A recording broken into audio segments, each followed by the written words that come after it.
नमस्कार, आप देख रहे हैं क्राइम दर्पण न्यूज 24। तो आई बात करते हैं आज के मुख्य समाचार में। देश भर की तमाम बड़ी खबरों पर नजर डालते हैं। इससे पहले आप हमें कमेंट में जरूर बताएं कि आप ये वीडियो कहां से देख रहे हैं। अगर आपने अभी तक इस वीडियो को लाइक नहीं किया है तो लाइक करके चैनल को सब्सक्राइब जरूर करें। प्रधानमंत्री नरेंद्र मोदी ने 13 जनवरी 2026 को वीडियो कॉन्फ्रेंसिंग के जरिए देश भर के जिलाधिकारियों से सीधा संवाद किया, जिसमें केंद्र सरकार की योजनाओं के जमीनी क्रियान्वयन पर चर्चा हुई। प्रधानमंत्री ने कहा कि राशन, आवास और पेंशन योजनाओं में किसी भी तरह की गड़बड़ी तुरंत ठीक की जाए। उन्होंने यह भी निर्देश दिया कि सभी जिलों में शिकायत निवारण प्रणाली को 24 घंटे सक्रिय रखा जाए ताकि आम जनता को त्वरित राहत मिल सके।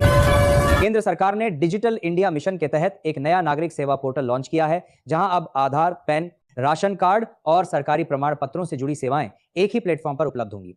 आईटी मंत्रालय के अनुसार इस पोर्टल से आम लोगों को अलग अलग दफ्तरों के चक्कर नहीं लगाने पड़ेंगे। खासतौर पर ग्रामीण इलाकों में रहने वाले लोगों को सीधा फायदा मिलने की उम्मीद जताई जा रही है। उत्तर प्रदेश सरकार ने राज्य में बढ़ते सड़क हादसों को देखते हुए सभी राष्ट्रीय और राज्य राजमार्गों पर नए ट्रैफिक निगरानी कैमरे लगाने का आदेश दिया है। परिवहन विभाग के अनुसार इन कैमरों से ओवर स्पीडिंग और नियम तोड़ने वालों पर तुरंत कार्रवाई की जाएगी। सरकार का कहना है कि इससे दुर्घटनाओं में कमी आएगी और सड़क सुरक्षा को मजबूत किया जा सकेगा।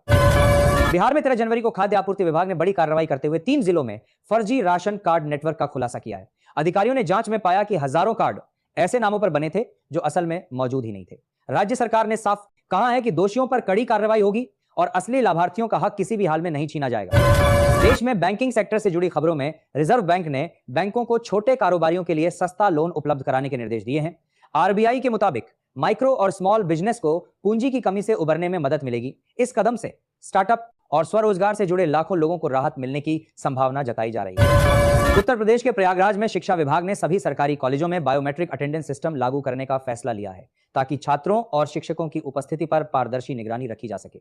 सरकार का कहना है कि इससे पढ़ाई की गुणवत्ता में सुधार आएगा और फर्जी नामांकन पर रोक लगेगी। यह व्यवस्था अगले सत्र से पूरी तरह लागू की जाएगी। बिहार सरकार ने 13 जनवरी को युवाओं के लिए एक नई स्किल ट्रेनिंग योजना शुरू की है, जिसके तहत ग्रामीण क्षेत्रों में आईटी, मोबाइल रिपेयरिंग और डिजिटल मार्केटिंग का प्रशिक्षण दिया जाएगा। श्रम विभाग के अनुसार इस योजना का उद्देश्य युवाओं को रोजगार के लिए तैयार करना है। ट्रेनिंग पूरी होने के बाद उन्हें स्थानीय उद्योगों से जोड़ा जाएगा ताकि वे आत्मनिर्भर बन सकें। देश के कई हिस्सों में मौसम को लेकर ताजा अपडेट में बताया गया है कि बिहार, झारखंड और उत्तर प्रदेश के पूर्वी इलाकों में घना कोहरा यातायात को प्रभावित कर रहा है। रेलवे और सड़क परिवहन विभाग ने यात्रियों को सावधानी बरतने की सलाह दी है। मौसम विभाग ने कहा है कि अगले 48 घंटे तक ठंड और कोहरा बना रह सकता है। अंतर्राष्ट्रीय खबरों में भारत और ऑस्ट्रेलिया के बीच रक्षा सहयोग को लेकर एक नई समझौता वार्ता शुरू हुई है, जिसमें समुद्री सुरक्षा और साइबर सुरक्षा पर खास चर्चा हो रही है। विदेश मंत्रालय के मुताबिक इस साझेदारी से हिंद महासागर क्षेत्र में सुरक्षा मजबूत होगी। दोनों देशों ने साझा सैन्य अभ्यास बढ़ाने पर भी सहमति जताई है। सोशल मीडिया पर आज एक सरकारी रोजगार अभियान से जुड़ा हैशटैग तेजी से ट्रेंड कर रहा है, जिसमें लाखों युवा नई भर्तियों की मांग कर रहे हैं। ट्विटर और इंस्टाग्राम पर यूजर सरकारी विभागों से रिक्त पदों को जल्द भरने की अपील कर रहे हैं। सरकार ने इस पर प्रतिक्रिया देते हुए कहा है कि कई भर्तियां प्रक्रिया में हैं और जल्द ही आधिकारिक घोषणाएं की जाएंगी। प्रधानमंत्री नरेंद्र मोदी ने 13 जनवरी 2026 को जल जीवन मिशन की प्रगति की समीक्षा करते हुए कहा कि हर घर नल से जल पहुंचाने का लक्ष्य इस वर्ष के अंत तक हर हाल में पूरा किया जाए। उन्होंने राज्यों को निर्देश दिया कि पाइपलाइन लीकेज और खराब जल गुणवत्ता की शिकायतों का तुरंत समाधान हो। केंद्र सरकार ने इस योजना के लिए अतिरिक्त बजट सहायता देने का भी भरोसा दिलाया है। केंद्र सरकार के आवास और शहरी कार्य मंत्रालय ने स्मार्ट सिटी परियोजना के तहत देश के 50 शहरों में नई सार्वजनिक परिवहन व्यवस्था शुरू करने की घोषणा की है। इसके तहत इलेक्ट्रिक बसें और स्मार्ट टिकटिंग सिस्टम लागू किए जाएंगे। मंत्रालय का कहना है कि इससे प्रदूषण कम होगा और आम नागरिकों को सस्ता व सुरक्षित सफर मिलेगा, जिससे शहरी जीवन की गुणवत्ता बेहतर बनेगी। उत्तर प्रदेश के वाराणसी में नगर निगम ने गंगा घाटों की सफाई और सौंदर्यीकरण को लेकर विशेष अभियान शुरू किया है। अधिकारियों ने बताया कि श्रद्धालुओं की बढ़ती संख्या को देखते हुए स्वच्छता और सुरक्षा के इंतजाम बढ़ाए गए हैं। राज्य सरकार का कहना है कि धार्मिक पर्यटन को बढ़ावा देने के साथ साथ पर्यावरण संरक्षण भी इस अभियान का अहम हिस्सा है। बिहार के गया जिले में पुलिस ने साइबर ठगी के एक बड़े गिरोह का भंडाफोड़ किया है, जिसमें कई राज्यों से जुड़े आरोपियों को गिरफ्तार किया गया है। जांच में पता चला कि ये लोग फर्जी बैंक कॉल और मोबाइल ऐप के जरिए लोगों से पैसे ठगते थे। राज्य पुलिस ने लोगों से अपील की है कि किसी भी अनजान कॉल या लिंक पर भरोसा न करें।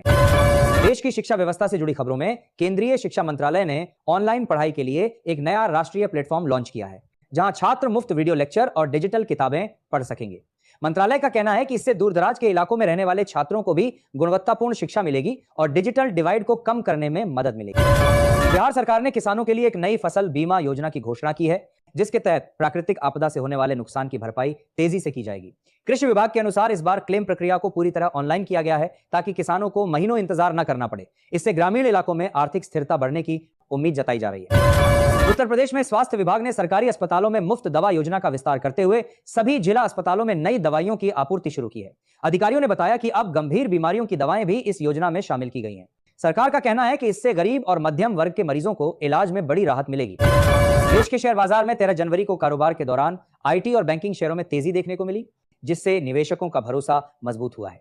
विशेषज्ञों के अनुसार विदेशी निवेश बढ़ने और रुपये की स्थिरता से बाजार को समर्थन मिला है। सरकार का कहना है कि मजबूत आर्थिक नीतियों से निवेश का माहौल और बेहतर हो रहा है। अंतर्राष्ट्रीय खबरों में संयुक्त राष्ट्र ने एशिया में जलवायु परिवर्तन से जुड़ी नई रिपोर्ट जारी की है, जिसमें भारत सहित कई देशों को बाढ़ और सूखे के खतरे से सतर्क रहने की सलाह दी गई है। रिपोर्ट में कहा गया है कि समय रहते पर्यावरण संरक्षण के कदम नहीं उठाए गए तो भविष्य में खाद्य सुरक्षा पर असर पड़ सकता है। सोशल मीडिया पर आज एक वीडियो तेजी से वायरल हो रहा है, जिसमें एक सरकारी स्कूल के छात्रों द्वारा बनाया गया विज्ञान प्रोजेक्ट दिखाया गया है। इस वीडियो को लाखों लोग साझा कर रहे हैं और शिक्षा व्यवस्था में नवाचार की तारीफ कर रहे हैं। शिक्षा विभाग ने भी इस पहल की सराहना करते हुए छात्रों को प्रोत्साहन देने की बात कही है। प्रधानमंत्री नरेंद्र मोदी ने 13 जनवरी 2026 को देश के स्टार्टअप उद्यमियों से संवाद करते हुए कहा कि भारत को वैश्विक इनोवेशन हब बनाने के लिए सरकार हर संभव सहयोग दे रही है।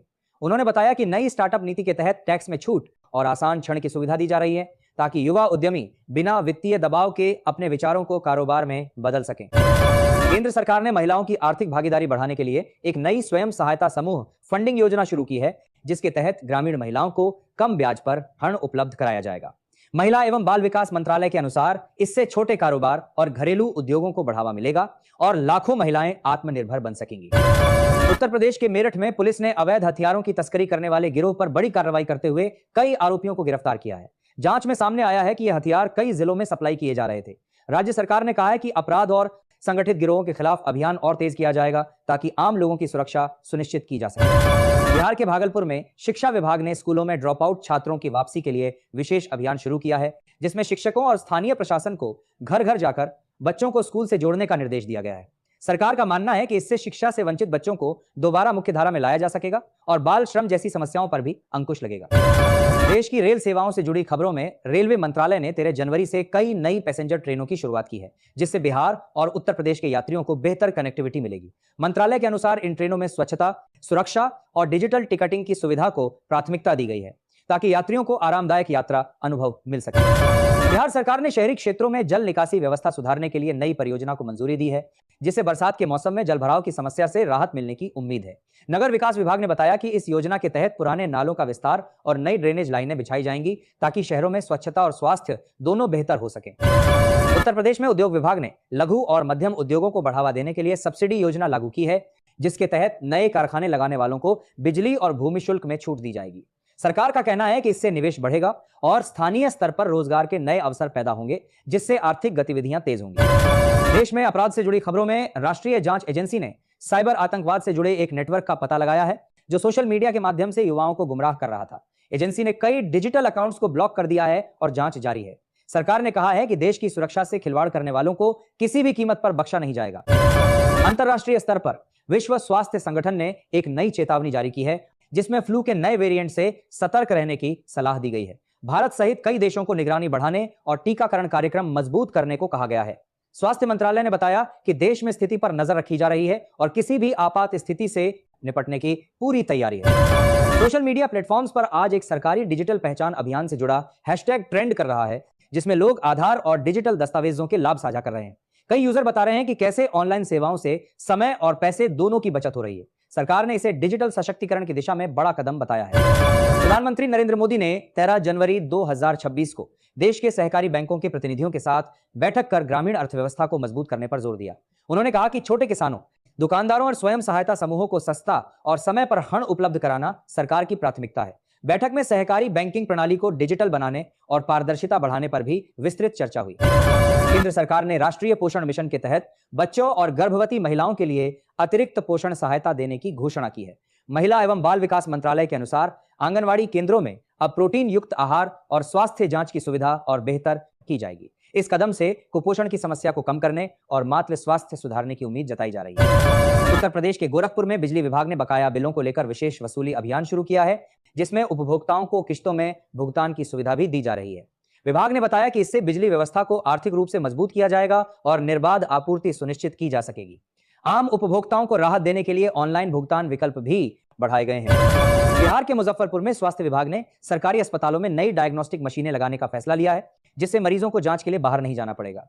अधिकारियों के अनुसार इस योजना से गरीब और ग्रामीण इलाकों के लोगों को बड़ी राहत मिलेगी। सरकार का कहना है कि इससे इलाज में देरी कम होगी और स्वास्थ्य सेवाओं की गुणवत्ता बढ़ेगी। देश में रोजगार से जुड़ी खबरों में श्रम मंत्रालय ने असंगठित क्षेत्र के कामगारों के लिए एक नई पेंशन योजना लागू करने की घोषणा की है। इसके तहत दिहाड़ी मजदूर, रिक्शा चालक और घरेलू कामगारों को बुढ़ापे में नियमित आय का सहारा मिलेगा। सरकार का कहना है कि यह कदम सामाजिक सुरक्षा को मजबूत करने की दिशा में अहम साबित होगा। बिहार सरकार ने किसानों के लिए ई मंडी प्लेटफॉर्म का विस्तार करते हुए अब सभी जिलों में इसे लागू कर दिया है, जिससे किसान अपनी फसल सीधे ऑनलाइन बेच सकेंगे। कृषि विभाग के अनुसार इससे बिचौलियों की भूमिका कम होगी और किसानों को उनकी उपज का बेहतर दाम मिलेगा। इस व्यवस्था से ग्रामीण अर्थव्यवस्था को नई मजबूती मिलने की उम्मीद है। उत्तर प्रदेश में पुलिस विभाग ने महिला सुरक्षा को लेकर नया मोबाइल ऐप लॉन्च किया है, जिसमें आपातकालीन स्थिति में एक बटन दबाते ही नजदीकी थाने और परिजनों को अलर्ट मिल जाएगा। सरकार का कहना है कि इससे महिलाओं में सुरक्षा की भावना बढ़ेगी और अपराध पर त्वरित कार्रवाई संभव होगी। देश की आर्थिक स्थिति पर ताजा रिपोर्ट में बताया गया है कि विनिर्माण क्षेत्र में उत्पादन बढ़ने से रोजगार के नए अवसर पैदा हो रहे हैं। उद्योग मंत्रालय के अनुसार घरेलू मांग और निर्यात दोनों में सुधार देखने को मिला है।